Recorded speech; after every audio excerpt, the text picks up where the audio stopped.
Pendeta Luga tantang Allah lawan Yesus. Buktikan kalau memang Tuhanmu hebat. Untuk menunjukkan ketuhanan ini pun saudara harus diadu, ya, diadu.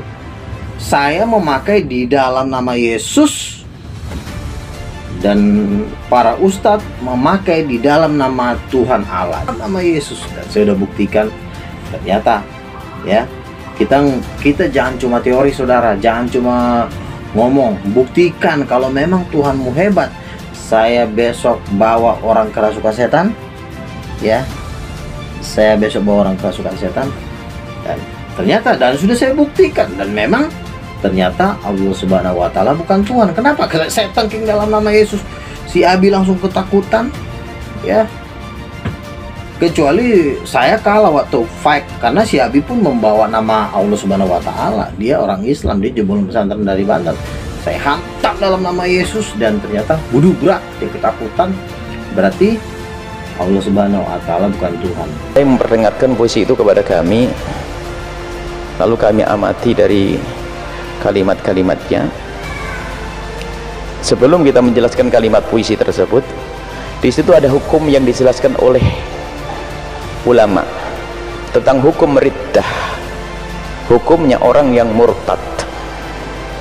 Jika ada orang yang asal beragama Islam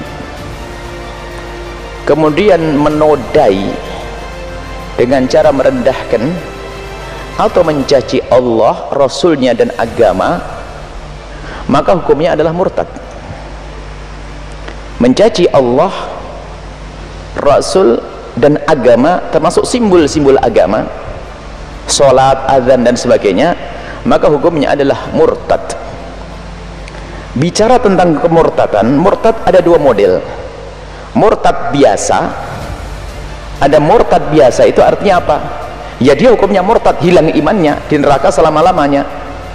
Murtad biasa itu seperti dikatakan biasa, bukan ringan, maksudnya nanti ada murtad berat. Murtad biasa itu misalnya ada orang tiba-tiba nyembah berhala, murtad, nyembah berhala, atau dia mengatakan Allah bukan Tuhan, Nabi Muhammad bukan Nabi, itu murtad. Tapi murtad berat adalah mencaci Allah, Nabi, itu murtad berat. Sehingga murtad yang pertama tadi itu pakai istitab. Istitab itu kalau ada orang misalnya mengatakan aku tidak percaya Nabi Muhammad Nabi, dia ngomong begitu saja, maka dia keluar dari iman. Setelah itu dia diistitab, tidak boleh dipenggal langsung lehernya, diminta tobat, suruh istitab, suruh bertobat sampai kembali. Adapun yang kedua yang mencaci, karena mencaci itu urusannya menyakiti orang banyak, maka ini adalah murtad kelas berat. Sehingga sebagian ulama mengatakan nggak perlu dikasih, nggak perlu diminta tobat, langsung saja dipenggal lehernya kalau dalam negeri Islam. Karena apa? Dia telah menodai, menyakiti hati orang, mencaci Allah, Rasul, mencaci syariat, mencaci azan, mencaci ini mencaci ini murtadnya murtad berat. Kebanyakan ulama mengatakan nggak ada tobat, nggak perlu diminta tobat, langsung saja dihukum. Tapi sebagian ulama mengatakan bahasanya sama, biarpun seperti itu kasusnya, menghinakan seperti itu, merendahkan agama, merendahkan Nabi, tetap hendaknya diminta tobat terlebih dahulu. Kalau sudah dia mau tobat, menyesal, minta ampun, maka diterima tobatnya insya Allah oleh Allah.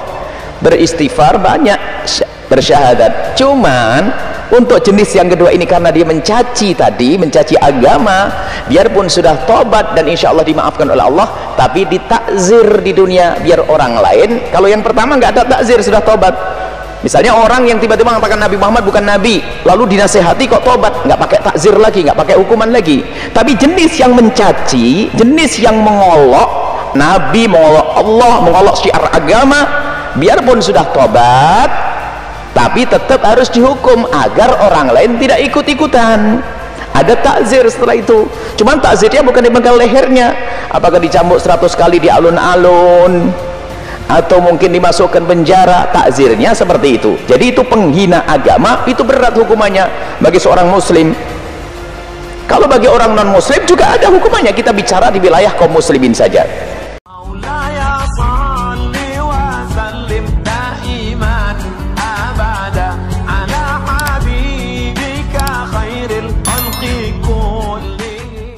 Beredar video lawas pendeta Luga Tambunan tantang Tuhannya orang Islam yaitu Allah Subhanahu wa taala untuk melawan Yesus Kristus. Dirinya menyebutkan bahwa hanya dengan nama Yesus setan bisa dihancurkan. Dalam video itu bahkan pendeta Luga Tambunan menyebutkan bahwa Tuhan itu harus diuji kekuatannya dan kekuasaannya. Ia menceritakan sebuah pengakuan bahwa dengan nama Yesus orang kerasukan bisa sembuh. Selain itu dirinya juga mengaku pernah bertarung dengan santri dari Banten. Kemudian pendeta Luga Tambunan mengaku memenangkan pertarungan itu dengan hanya memuji nama Yesus. Selanjutnya pendeta Luga Tambunan juga menyampaikan sebuah tantangan. Ia bertanya apakah Allah Subhanahu wa taala memiliki kekuasaan. Ia menentang muslim untuk mengeluarkan setan dari orang yang kesurupan. Dirinya yakin bahwa hanya dengan nama Yesus orang yang kesurupan dapat disembuhkan. Video itu diunggah oleh channel YouTube King of the King TV channel dengan judul Nama Yesus Mengalahkan Kuasa Allah. Sebagaimana dilansir terkini ID pada Senin 28 Maret 2022. Beredar video lawas pendeta Luga Tambunan tantang Tuhannya orang Islam yaitu Allah Subhanahu wa taala untuk melawan Yesus Kristus. Dirinya menyebutkan bahwa hanya dengan nama Yesus setan bisa dihancurkan. Dalam video itu bahkan pendeta Luga Tambunan menyebutkan bahwa Tuhan itu harus diuji kekuatannya dan kekuasaannya. Ia menceritakan sebuah pengakuan bahwa dengan nama Yesus orang kerasukan bisa sembuh. Selain itu dirinya juga mengaku pernah bertarung dengan santri dari Banten. Kemudian pendeta Luga Tambunan mengaku memenangkan pertarungan itu dengan hanya memuji nama Yesus. Selanjutnya pendeta Luga Tambunan juga menyampaikan sebuah tantangan. Ia bertanya apakah Allah Subhanahu wa taala memiliki kekuasaan. Ia menentang muslim untuk mengeluarkan setan dari orang yang kesurupan. Dirinya yakin bahwa hanya dengan nama Yesus orang yang kesurupan dapat disembuhkan. Video itu diunggah oleh channel YouTube King of the King TV channel dengan judul Nama Yesus Mengalahkan Kuasa Allah. Sebagaimana dilansir terkini ID pada Senin 28 Maret 2022. Beredar video lawas pendeta Luga Tambunan tantang Tuhannya orang Islam yaitu Allah Subhanahu wa taala untuk melawan Yesus Kristus. Dirinya menyebutkan bahwa hanya dengan nama Yesus setan bisa dihancurkan. Dalam video itu bahkan pendeta Luga Tambunan menyebutkan bahwa Tuhan itu harus diuji kekuatannya dan kekuasaannya. Ia menceritakan sebuah pengakuan bahwa dengan nama Yesus orang kerasukan bisa sembuh. Selain itu dirinya juga mengaku pernah bertarung dengan santri dari Banten. Kemudian pendeta Luga Tambunan mengaku memenangkan pertarungan itu dengan hanya memuji nama Yesus. Selanjutnya pendeta Luga Tambunan juga menyampaikan sebuah